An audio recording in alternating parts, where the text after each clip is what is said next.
오늘은 죽음의 수용소, 빅터 프랭크의 죽음의 수용소, 그 중에 로고 테라피 개념 중에서 초의미에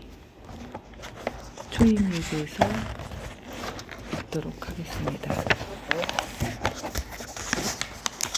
초의미. 이런 궁극적인 의미는 인간이 지닌 지적 능력의 한계를 넘어선 것이다. 로고 테라피에서는 이것을 초의미라고 부른다. 인간에게 필요한 것은 실존 철학자들이 가르친 대로 삶의 무의미함을 참고 견디는 것이 아니라 그것이 지닌 절대적인 의미를 합리적으로 터득하지 못하는 자신의 무능함을 인정하는 것이다. 로고스는 논리보다 심오하다. 초의미의 개념을 잘 알지 못하는 정신의학자는 머지않아 환자들로부터 당혹스러운 질문을 받게 될 것이다. 내가 6살짜리 딸에게 받았던 질문처럼, 아빠, 우리는 선하신 하나님이라고 하지요? 딸아이의 질문에 나는 이렇게 대답했다.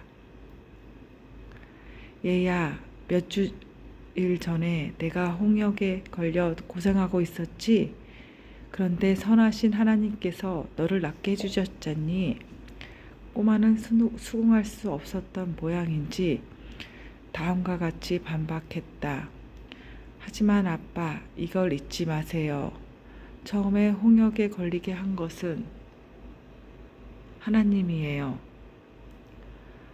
하지만 환자가 종교적으로 깊은 신앙심을 갖고 있을 경우 그 종교적 신념을 바탕으로 치료 효과를 높이고 그렇게 함으로써 그가 지닌 영적인 자원을 끌어내는 것을 굳이 반대할 이유는 없을 것이다. 그렇게 하려면 정신의학자는 자기 자신을 환자 입장에 놓아야 한다. 동유럽 출신의 랍비 한 사람이 나를 찾아와 자기 얘기를 들려주었을 때 나는 바로 이런 태도를 취했다. 그는 첫 번째, 아내와 아이 6명은 아우슈비츠 강제 수용소에 가스실로 보내졌다. 그 후 두 번째 아내를 얻었는데 그녀는 낳지 못했다. 나는 아이를 낳는 것이 삶의 유일한 의미가 아니라고 말했다. 그것은 유일한 의미라면 삶 그 자체는 의미 없는 것이 되고 그 자체가 의미 없는 것은 그것이 영원히 지속된다는 사실만으로 의미를 갖지 못하기 때문이다. 하지만 랍비는 전통 유대교도로 자기가 죽은 후 카디시를 올려줄 자식이 없다는 절망적인 시각으로 자기의 고통을 평가했다. 하지만 나는 포기하지 않았다. 나는 그를 돕기 위한 마지막 시도로 죽은 후 하늘나라에서 아이들을 다시 보고 싶지 않느냐는 질문을 던졌다. 그런데 그 말을 듣자마자 울음을 터뜨렸다. 그가 절망하는 이유의 실체가 드러났다. 그는 자기 아이들이 죄 없이 순준무구한 상태에서 순교를 했기 때문에 하늘나라에서 가장 높은 자리에 있을 것이 분명하지만 자기는 늙고 죄가 커 아이들의 있는 곳에 갈 것이라고 기대할 수 없는 말을 했다. 하지만 나는 이에 포기하지 않고 반론을 제기했다. 랍비님, 바로 그 때문에 선생이 아이들보다 오래 살아남았다고 생각할 수 없습니까? 시련을 겪으면서 선생님의 영혼이 깨끗하게 됐습니다. 비록 선생의 아이들만큼 깨끗하지는 않지만 그래도 하늘나라에서 아이들과 같은 곳에 있게 될 정도는 되지 않았을까요?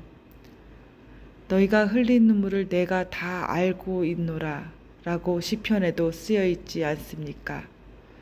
따라서 선생이 겪은 시련이 결코 헛된 것이 아닐 겁니다.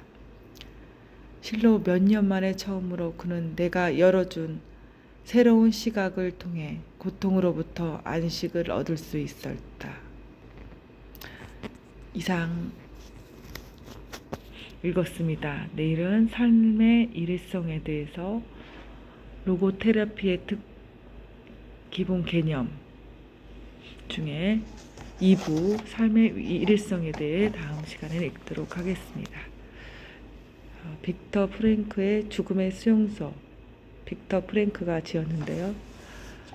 빅터 프랭크는 자신의 수용소의 삶을 통해서 우리에게 많은 의미를 던져주고 있습니다. 극단의 상황에서도 삶의 의미를 찾아 이겨낸 시련을 말해주고 있고요. 그를 통해 로고테라피라는 기본 개념을 창시했습니다. 그는 객관적인 시각으로 수용소에서 하루하루를 버텼으며 정신적으로 승리했습니다. 또한 자기 자신이 좋은 사람은 그 수용소에서 버텨내지 못하고 다 죽었을 것이라고 말하면서 자신도 사실은 나쁜 인간이라는 것을 우리에게 고백하고 있습니다. 그만큼 겸손과 객관적인 자신에 대한 시각으로 이 책을 썼기 때문에 베스트셀러가 되고 시간이 많이 지난 지금에도 많은 우리에게 울림과 또 감동을 주어서 지금까지도 잘 읽히고 있는 것 같습니다. 그럼 내일 다시 만나요. 안녕.